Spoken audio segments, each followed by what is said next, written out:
Mobility, flow, and balance, just to get you set up. At some point, we will be using a chair.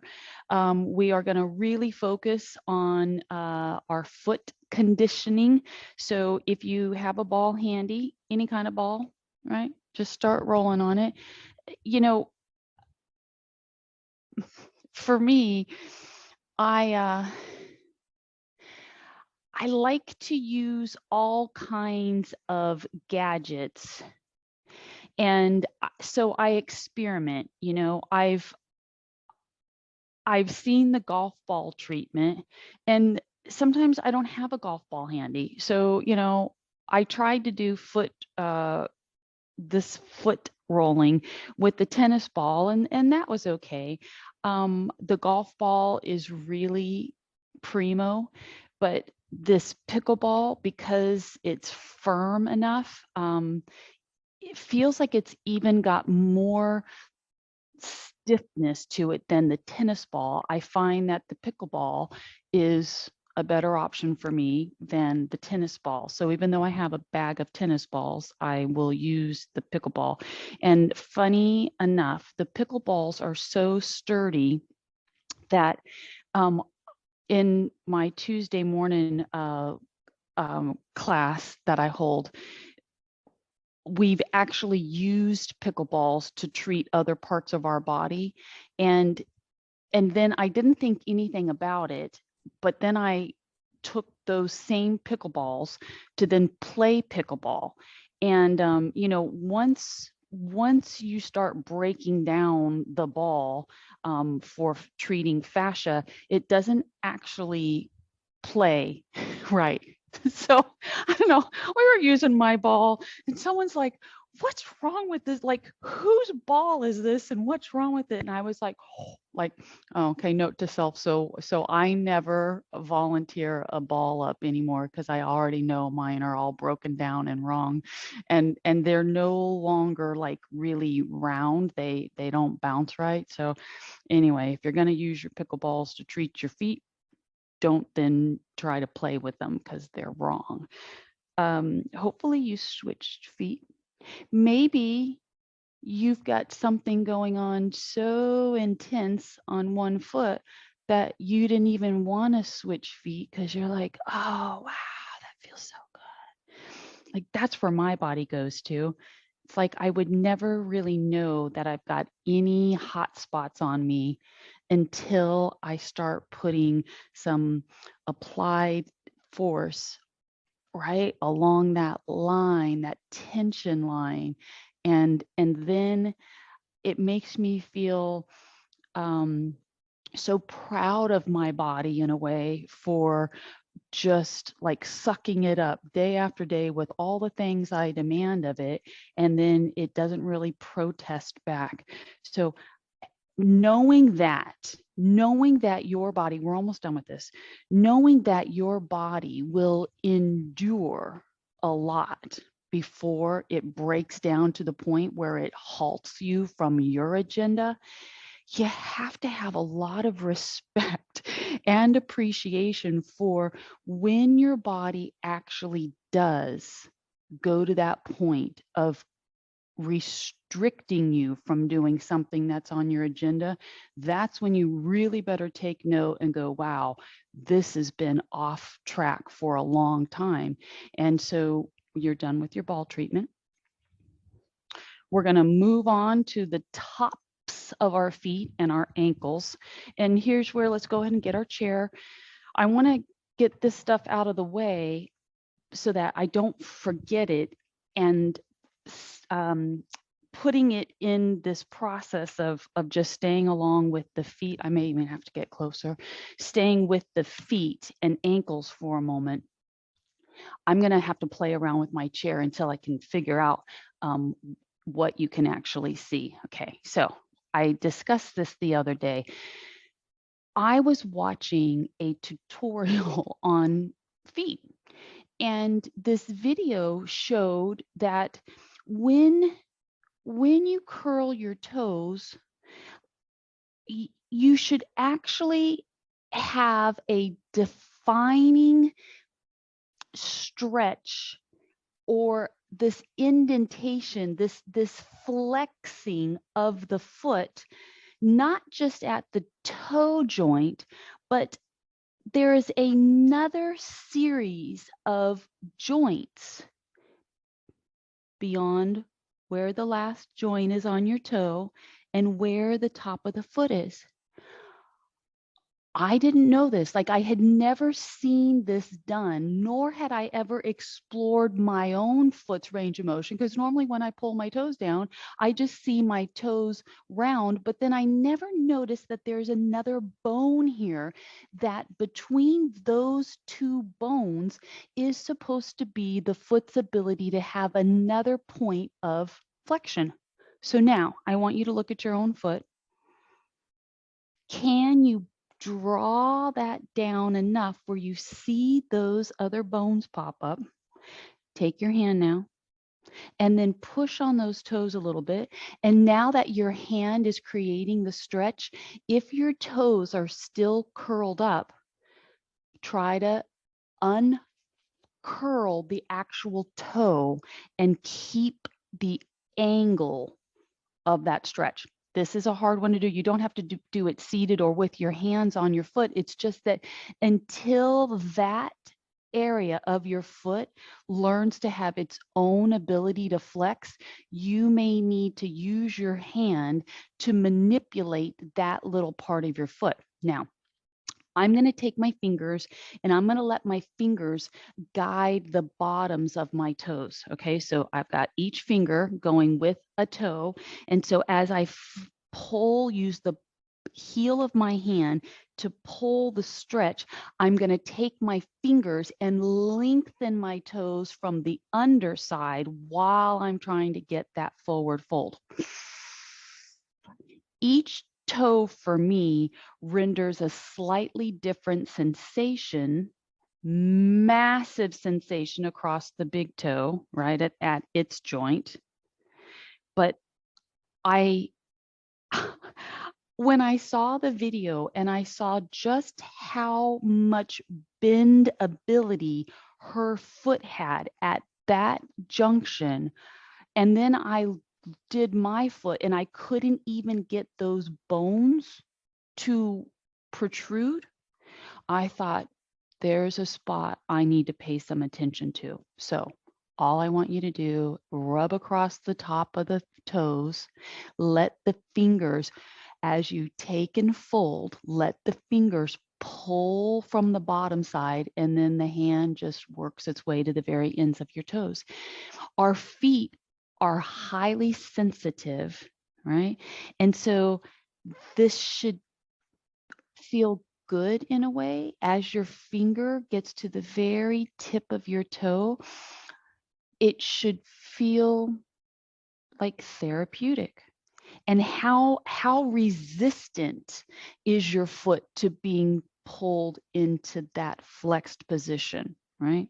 And release, relax. Because we often feed our fingers up and massage the other way. So today I just thought we would do it a little bit different.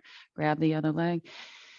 In the event you can't get your foot across your thigh because your hips are sitting too low, build your hip base up a little bit. Worst case scenario, if you can't actually get your hand to your foot, then, though you can't see it because it's going to cause me to move my chair back, I'll move my chair back. Okay, so in the event you can't get your hand to your foot, then you use the floor, right? And so you push that foot under and you just try to press and hold. This is one we've done too. You know how we've done the dragging of the foot? It's just been a while. So the visual of you seeing that foot flex there, right? Seeing the bones, like my right foot is so much tighter than my left. And not only that, here's the interesting thing. This is the side where my hip and my knee are less, I have less control with this because they're often out of whack. So I just have to link this together, that how are you managing? Are you managing to put the heel of your hand over the top of the toes? Let your fingers grab the bottom, and as you fold it down and you kind of create that stretch, you then let the fingers pull the toes. Now your big toe, it has another, right? It might just fold at that halfway part. See if you can get it elongated, right?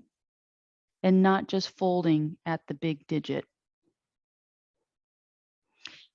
This is not a one and done thing. Like, you can't just explore it one time and go, okay.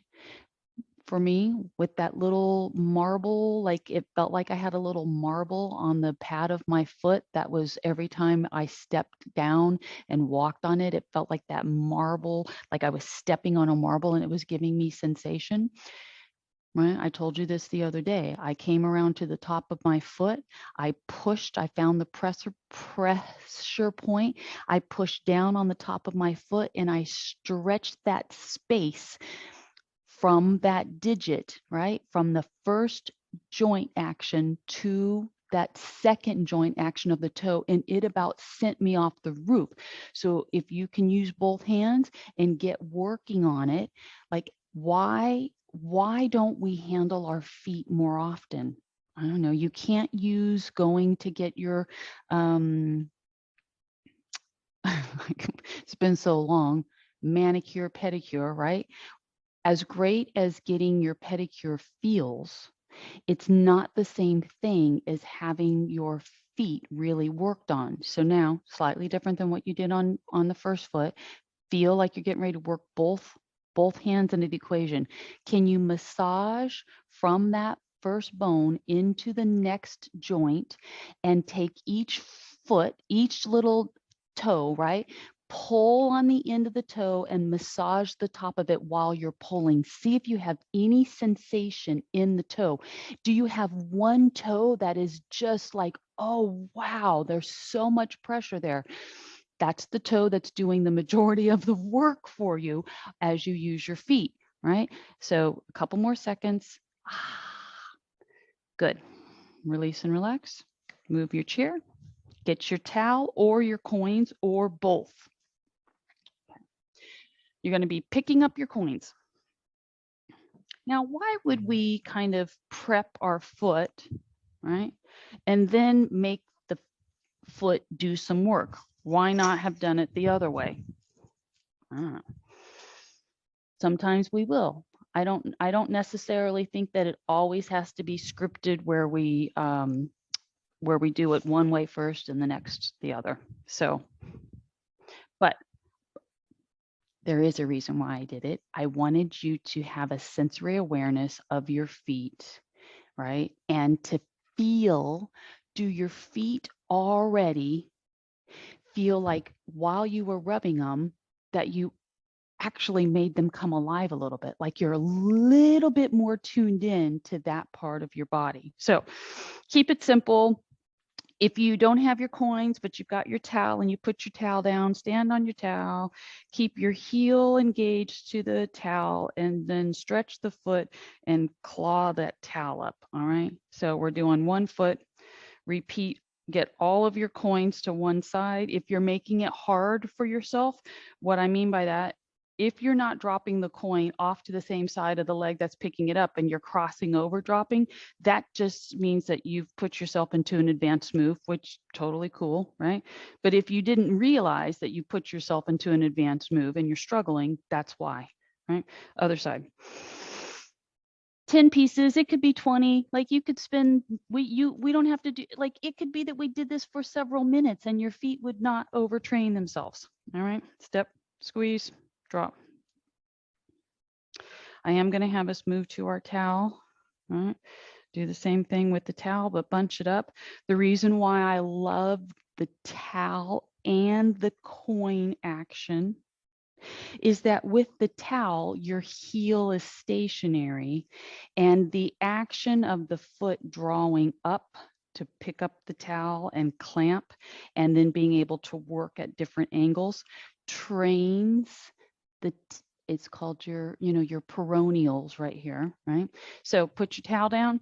You won't be able to use a towel on carpet because you probably won't get anywhere with it. So if you do have your towel down on carpet, just it's going to seem like an exercise in futility because you're not probably going to be able to get your towel to pucker, right? So single leg stance, keep the heel down on the working leg. Look at your toes. Look at the toes actually stretch like a opening up to take up as much towel as you can. Watch the toe. And now that I drew your attention to this extra flexion that your foot should have, is it just the toes that are crimped, or can you try to curl harder and get that next joint, right? Pull the toes up as high as you can, release. Work the foot in different angles. And now that I've given you pretty much all the instruction, the easier, well, it's not that it's an easier action, but the visual aspect of you looking at yourself grabbing part of the crunched up towel, right? Grabbing one of the towel folds, it makes you seem like you're a little bit more accomplished with this. If your foot is just sliding and you're not being able to draw the towel up, that's a strange thing, right?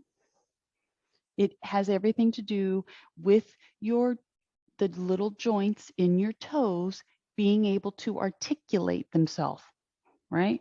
So that's strengthening. Release and relax, stretch it out, other side.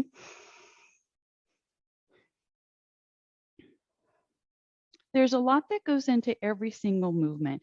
Something as simple as this, right? There are ways to win with the move. Even if your towel isn't getting anywhere, still try to work your foot at various angles, swivel it in, right? As you swivel the foot in, you will feel your hip in a very strange way fire up, right? Pull. When the foot is rotated in, you won't have as much ability to lift the toes from the floor. That's okay. All of these ligaments, tendons, muscles that come from the lower leg and connect down into the foot, they need strengthening as much as they need work on being more flexible too. Okay, do two more, clamp and pull, release, relax, put your change away. You're done with that. Grab your book. I shouldn't have had you move your chair because you're going to pull it back into your equation, whether it's a chair. I like to use a chair because it's got a nice firm sit to it. We are going to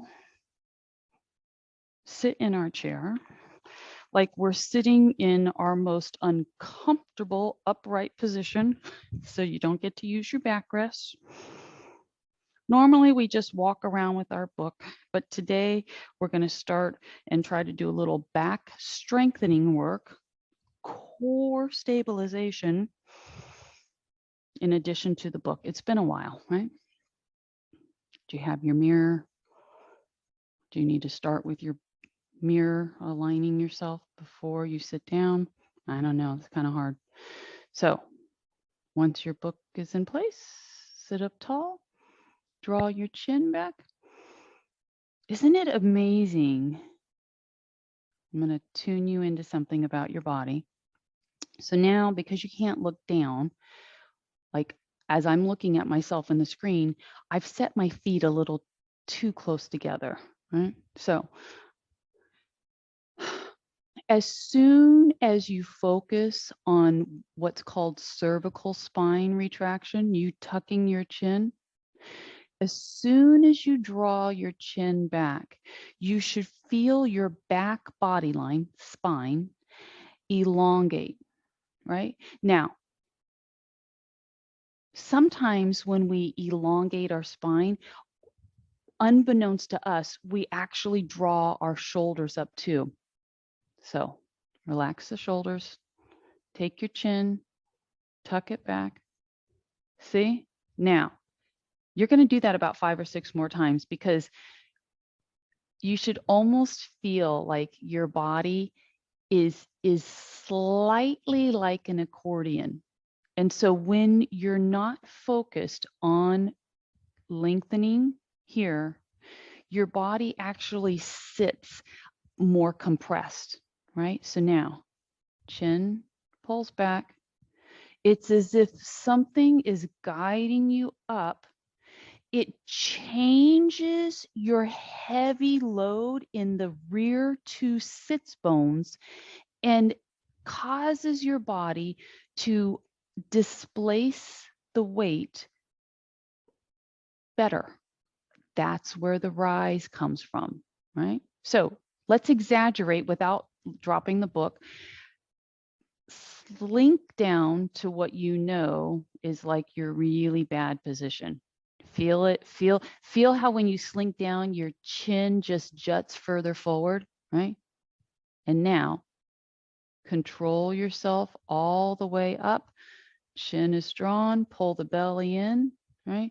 And somewhere between being so far forward that you're in full exaggerated S curve, I want you to slide back till you feel like your body isn't super heavy on the front nor posting back, but there's a neutral.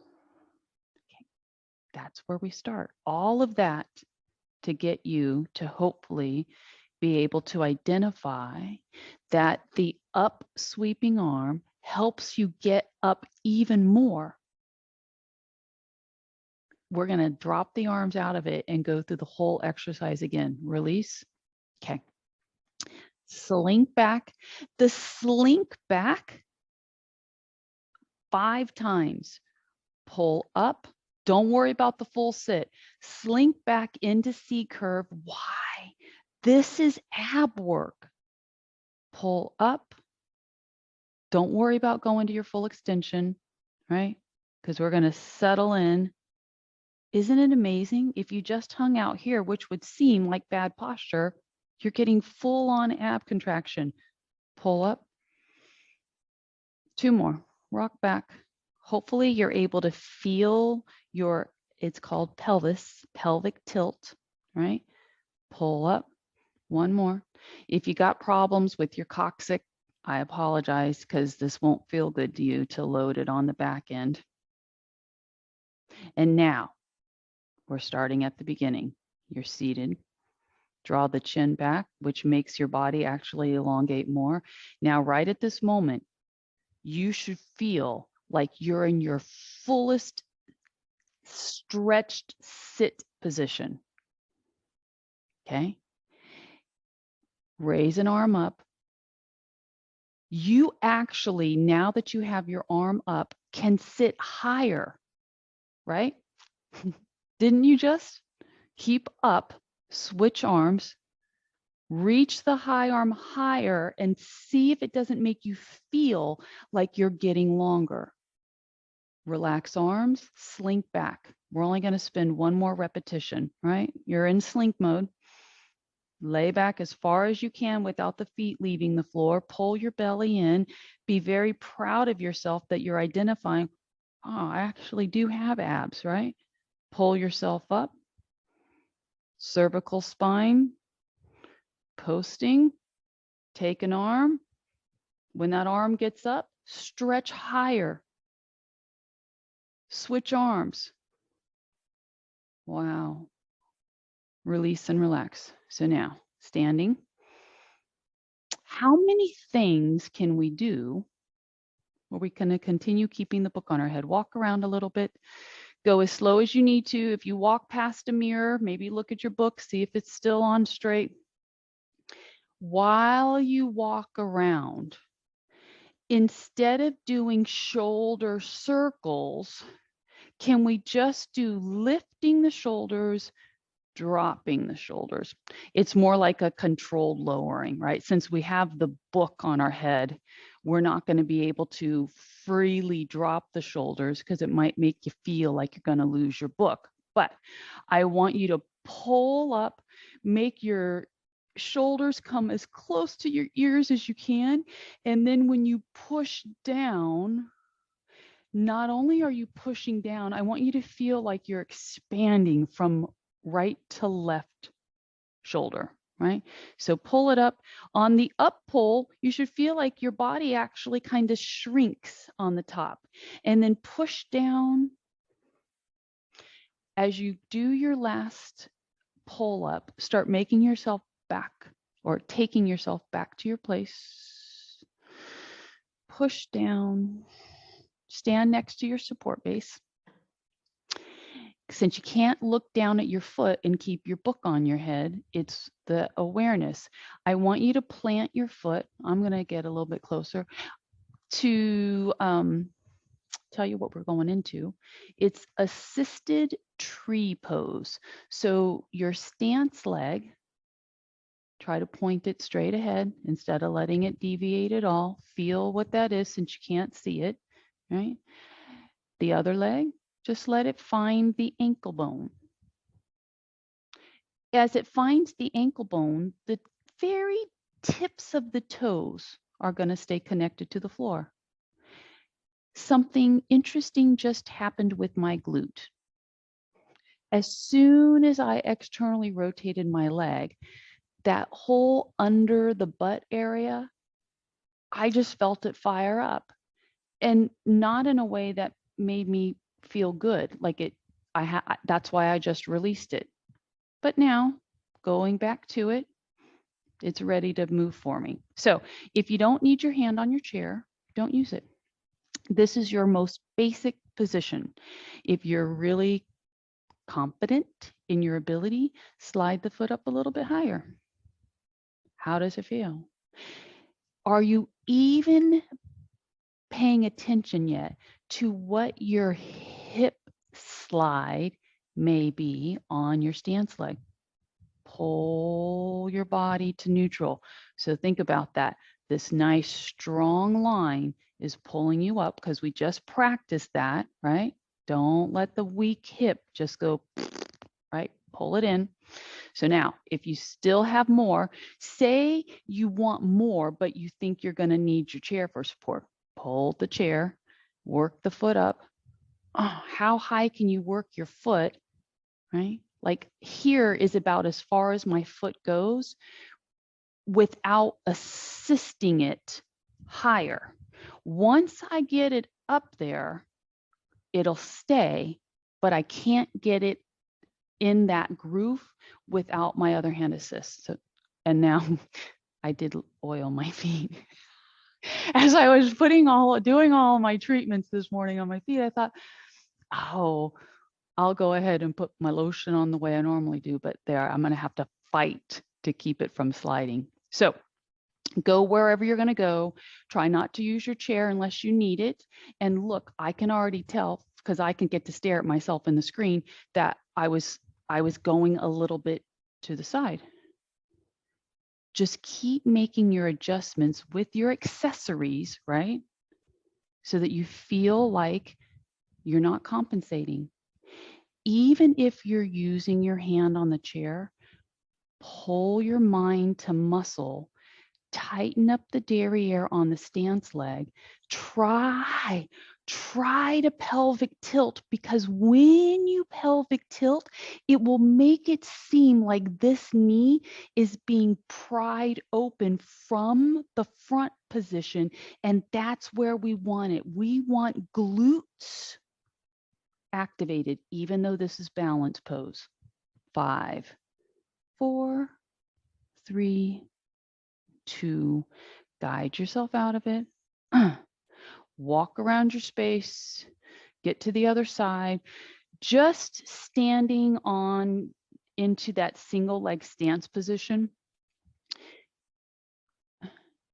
Unless someone was able to run some video on you as you moved through the day, you don't really know if your legs, as you do most of your things through the day, are your knees staying kind of softened?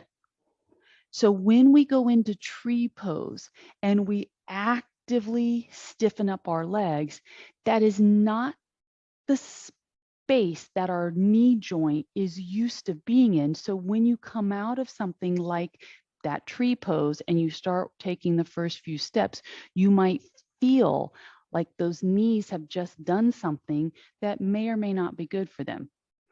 I like to tell you that that sensation, right, is just another awareness of your parts, right? So align the toe, right? Find foot, just use the tippy toes right on the floor as the ankle gets cupped by the arch. I know that I've said this before, but I find it so interesting, the shape of our parts.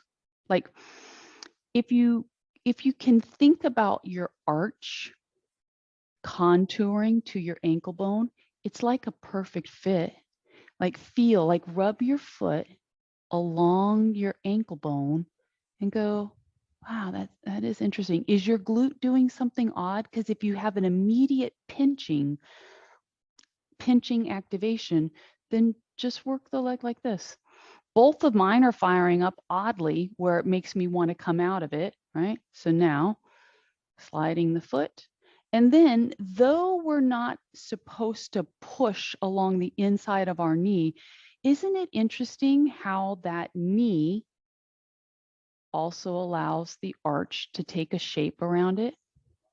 Where are we going with this? Okay, so pick, if you need assist, grab the leg. Maybe you soften both legs to get hold of that ankle to pull yourself up. And now if you can get your heel nice and high up into that groin, the inner thigh also has the shape that allows your arch to rest there. Squeeze. You might not be able to let go of your foot. Don't worry about that. I'm going to hold on to this one. The reason why I'm going to hold on is because I know if my foot slips out, it's going to be with force and it's going to knock the book off my head. So I'm going to settle in a little bit better. Right? There we go. All right. Squeeze the glutes, shoulders down, belly, pull the belly in because that helps you get your pelvic tilt. Feel your knee push back. Feel your stance knee elongate. Tuck your buns, shoulders back. Maybe you don't have to hold on to your chair. Maybe you're holding onto your book. I'm going to try for a few seconds to press my foot into my thigh while I'm squeezing my glutes. 5, 4, 3, 2, release and relax. Walk it out. You're not done with your book yet. You're going to go back to your chair, not to sit, but to just move around your space. If you come across your mirror, stop for a second, resettle in. So I want us to, I keep moving my chair for a reason so that I'm in an alternating working leg position. So you put yourself wherever you need to. So now, hand support, sweep. This is going to be more of a knee lift with a kick back. All right. So this is our part of our balancing series work that we do. It's just been a while, right? So if you don't need your chair, don't use it. But the book will keep your body from rocking forward as the leg is moving. Okay, so here we go. You can use fingertips or not. You got 5 more. Knee lift, leg kick. Knee lift. It is a kick and a curl. So from the side, you want to try to get the thighs in line with each other so that when you kick back or bend, you're feeling engagement through the hamstring. If you bend back and the knee stays forward of your stance leg thigh, you're missing out on the hamstring work, right? So even though I said 5, let's do 5 now. Lift, bend, 5, 4. You can always set your book off if it's too much, 3, inhale. So 2, in release and relax, walk around your space. I'm always super happy when we do a movement that looks easy, but yet has so much feel to it, right? So we just did about 15 reps of the knee, leg, and the kickback. And by the end, that last block of 5, I really felt like my body was working hard. But yet, if someone were to just be looking at you, they wouldn't know how much control and command of your body it is to, one, move slow, right? Get your limbs to actually stop where they're supposed to, and then for the right firing action to take place, and having the book on your head makes you have to be that much more in command. So it looks like we're doing something silly, but we know the effectiveness of it, right? Pull, chin to chest, right? Shoulders out of the ears. Let's do 5 more. 5. Are you having a hard time getting the leg to bend back? 4, 3, yeah. 2. Oh, I have a great story now that I just hear the maintenance, the yard people here, right? Release and relax. You're done with your book. I love how much attention and time is spent on the landscaping at this property. It just always looks picture perfect and like they're ready to have it photographed for a magazine spread. But that reminds me, do you guys remember, you're done with your chair for now, that I had taken the trash out one day, and to my shock, someone had thrown their calla lily plants away, to which I felt like I was a real winner when I pulled them out of the garbage. Well, they weren't in the garbage. They were sitting by the thing. Grab your stretch strap. Anyway, and then I repotted them. But in the process of repotting them, so much of it fell apart that I just cast these what looked like just parts of the calla lily reeds over the fence and didn't give it another thought. Take your strap. So what do you think died while we were away? 7 weeks, 6 weeks, right?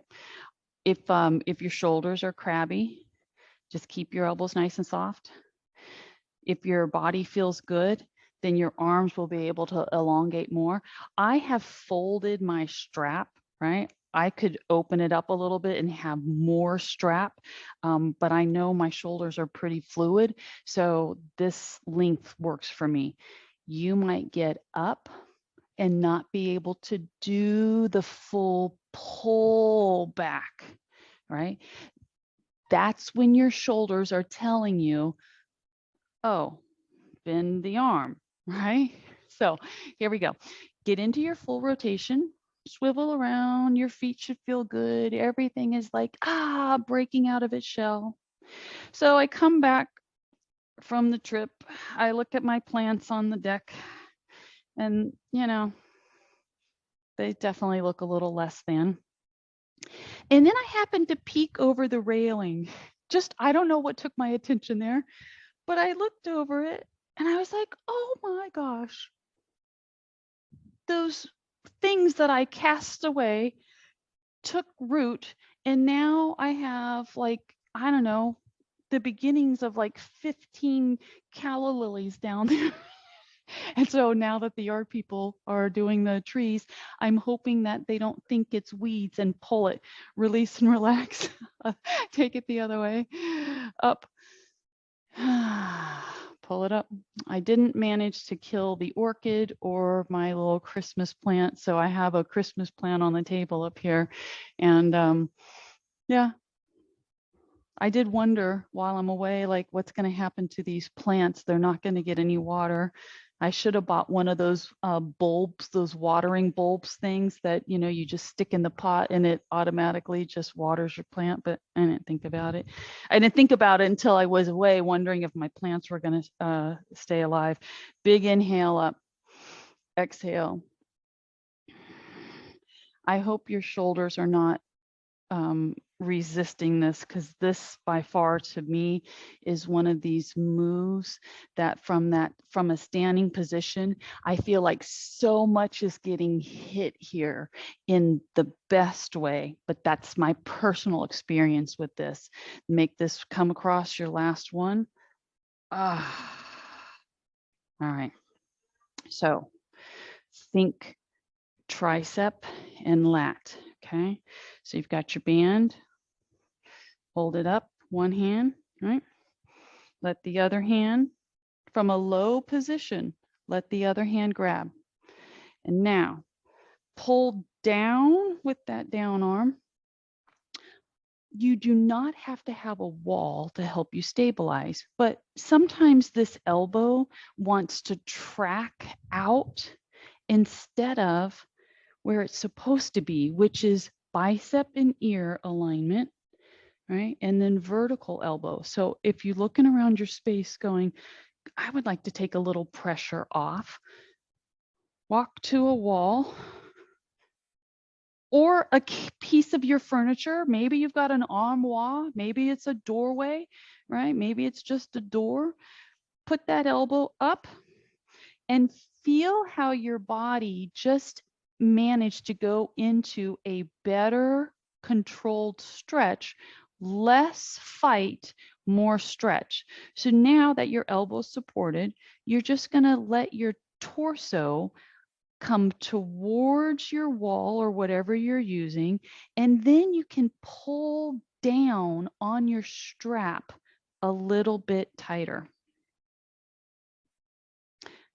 If your shoulder doesn't like this up position, release and relax. Walk around, right?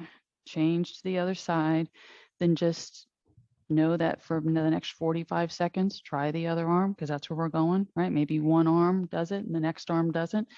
Take it up. What I have found when a lot of people are initiating this movement is as they go to reach back for the strap, they reach too high and then they actually feel like they're binding up the arm that's supposed to be assisting the stretch. So let this arm grab on a low spot. See if you can get your elbow up, right? Where is the ear and bicep connection? Because as soon as you thrust your elbow up, what will happen? The body will kip the hips forward, and then you might feel your low back. So that's why I'm going to take you back to your wall, your door, whatever, if you've got one, and you're going to pay close attention to not letting your hips push forward. You want your torso, your ribs, your chest to come into the wall more so than your hip. And now if you're stabilized on the wall, pull down on the strap. And since you're supported here, go ahead and squeeze the bun on the derriere. Now, I'm going to back away from the wall and give you more instruction because I didn't do this on the first side. If you're at your wall, try to use your opposite foot forward, right? If you don't have a corner, then you're going to have to do same side foot to wall as the stretching arm. But if you are working from a corner, you're going to step the opposite foot forward. And now ease out of it, release, relax. Good. You ready to go to the floor? It's not going to be easy. We're going to do this movement that stretches the hand, the forearm, the biceps tendon up into that anterior delt. It's a Pilates-based move. And keep your strap because you might want that at some point. I like to tell you that there are a handful of stretches that are super effective, but yet really hard. And so I don't want to present that though I love these things, that I don't find them hard myself. Okay, so this is going to put us in a face down position. This is not a new stretch. This is just a stretch that we didn't get to last week. And frankly, we should be doing it a couple of times a week based on how much forward attention we have. So before you throw yourself all the way down, if you have extra cushion for your knee, we're going to be doing a kneeling hip flexor and hamstring flow at some point. So just make sure you get all your stuff close to you. All right, we're going to just jump right into it. So the stretch is this. Turn your palms down. And then we're going to slide our hands under our body. Now, the arms need to be straight, or you can't get your hands under your body. And here's where you may be thinking, she's crazy.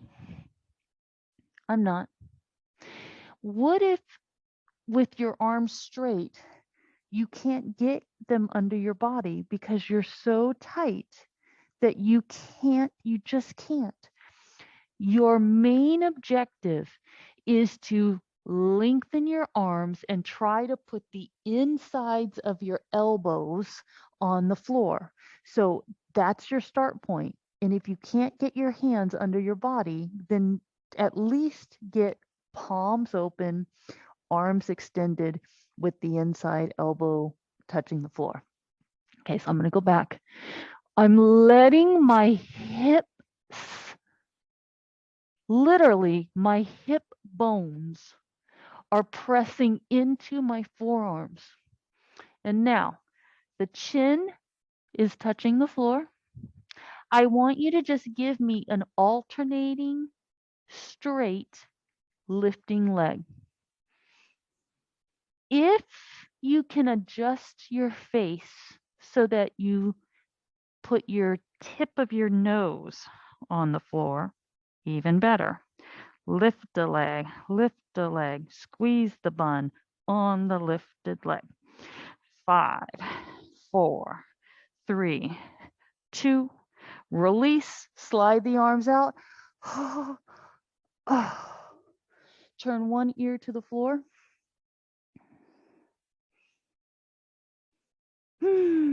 You should feel like that took a lot out of your body to do that.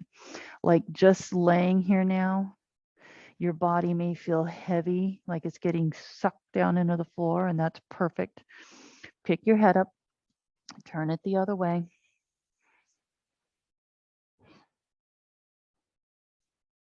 How uncomfortable is it to rest with your head turned, right? Shoulders out of the ears. For me, with this mic on, I can't get my rotation that I would like, right? Because it puts my mic on the floor. But now, repetition number 2. Turn the hands, palms down. Try to feel the elbow bones touch the floor, the insides of the elbows rather. And then wiggle the hips, slide the arms under. If your arms are under you, but they're not straight, then you're wasting your time because you are not in your lengthened arm to get your stretch. So the extension is the most important, not necessarily are your hands under your body. Although the reason why we have our hands under our body is the anchoring that the limbs need to help get the stretch. Go back into your alternating leg, let the tip of your nose touch the floor. And now one more thing to focus on. Slide your shoulders away from the jaw. Feel your body extend itself. 5, 4, 3, 2. Can you lift both legs? Release, slide the arms out. So the thing about this, as you ease your body out of that position, working yourself up, the intensity of that stretch can make you feel like, oh, there's nothing good that's going to come from that. Like it's so, I don't even know the right word. Like when I come out of that position, it feels like my arm, like, why would I ever want to do that again? And I actually can get the length to full extension, but there's a reason why I keep working that movement into my equation.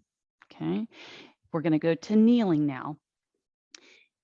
Without your hands, if you can, right? So we've been practicing this internal and external hip rotation, right?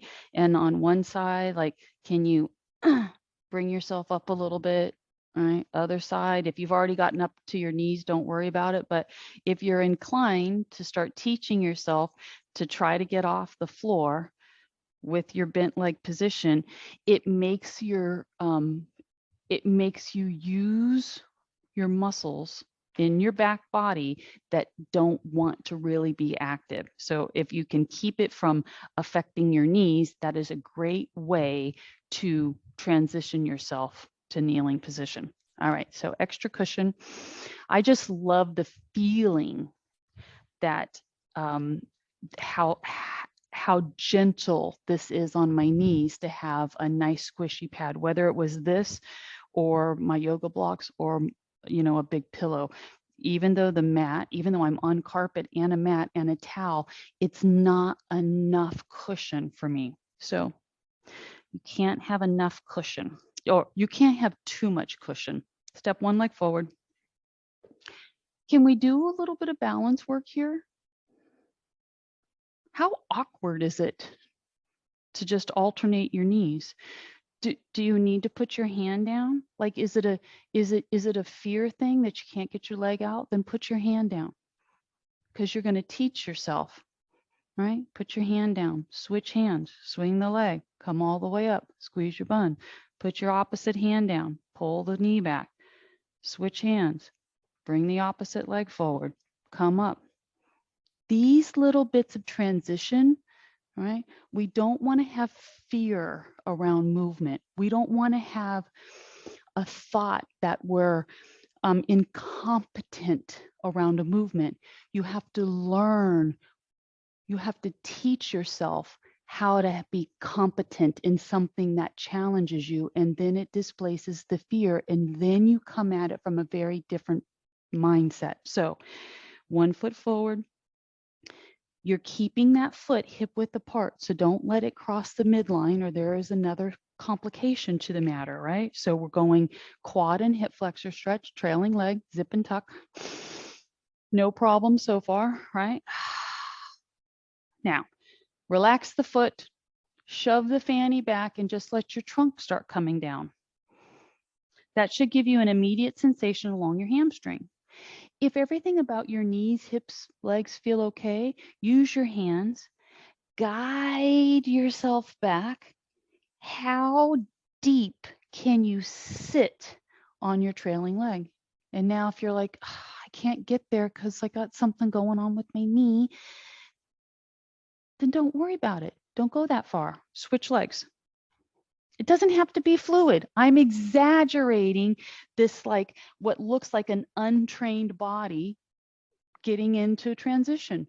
Flex the foot, zip and tuck, pull everything in, massive, beautiful feeling stretch on that front thigh. Soften the foot, push the buns back, let your body get support, feel a nice stretch. If you already know that you don't want to sit back, then just put your hands down and rock back just a little bit. But if you can go further, let your hands guide you to a different stretch. Pull yourself up. Keep your hand down if you need to, right? To move the foot.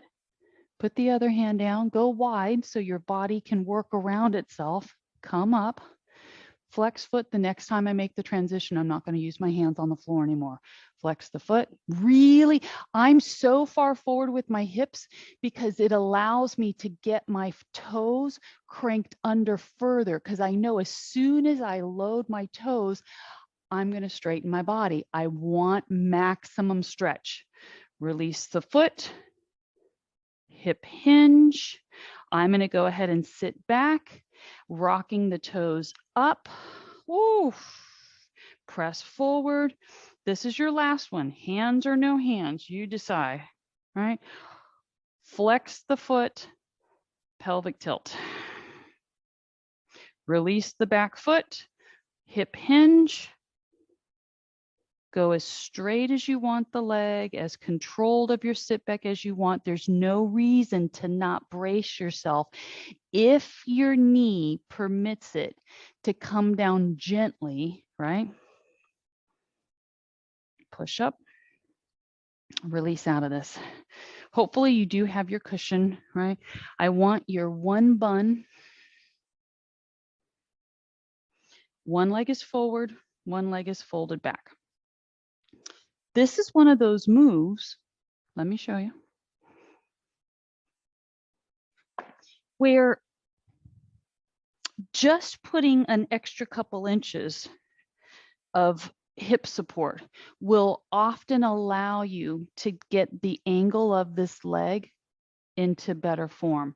So in your most ideal rear tracking leg, the top of the foot would be making contact with the floor. Wow. So that's a lot of flexion. If your knees are challenged, what do? We add more prop. It's crazy. A few inches at a time will allow you to go from I can't do it to wow, that really does make a difference. So I don't need all of this propping. I can sit flat on the floor as a demonstration.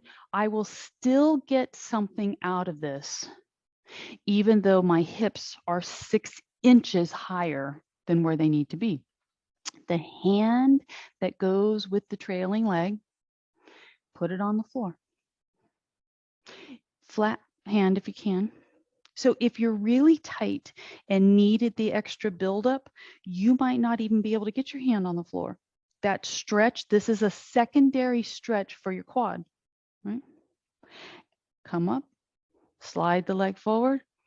This is a secondary stretch for your hamstring. Oh, right? Bend the front leg, pull back.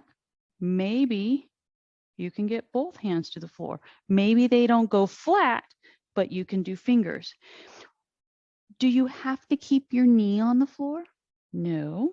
I'm going to go flat palmed and wait for it. If you will pelvic tilt, which is where your hips are supposed to be anyway, the knee can get off the floor, and as you pelvic tilt, you will feel your quad get the stretch. It's amazing, right? Release, relax. So now, knowing that we're going to do the other side, right? This side, I'm not going to use the blocks, right? I'll keep using my cushion though, but not the blocks. All right. Look at your foot. Hopefully it's aligned. Prop your hips up as high as you need so that you can get the top of your foot to the floor instead of having the foot angled out. Right? You're going to start first repetition by allowing the arm that goes with the trailing leg to rest on the floor. So now that we know that to maximize the stretch, pelvic tilt, you do not have to keep your knee on the floor. As a matter of fact, If you pelvic tilt and allow the knee to lift, you will get a nice extra bit of stretch through the peroneals, right? That anterior tib. Release, roll forward. When you roll forward, what angle does the foot do? Align it. Think about your ankle bones. Try to press the arch forward and pull the pinky toe edge around. Isn't that crazy? Just you shifting the intention of where the angle of the foot is changes the stretch that runs all the way up your lateral hamstring, not the thigh bicep. Pull back.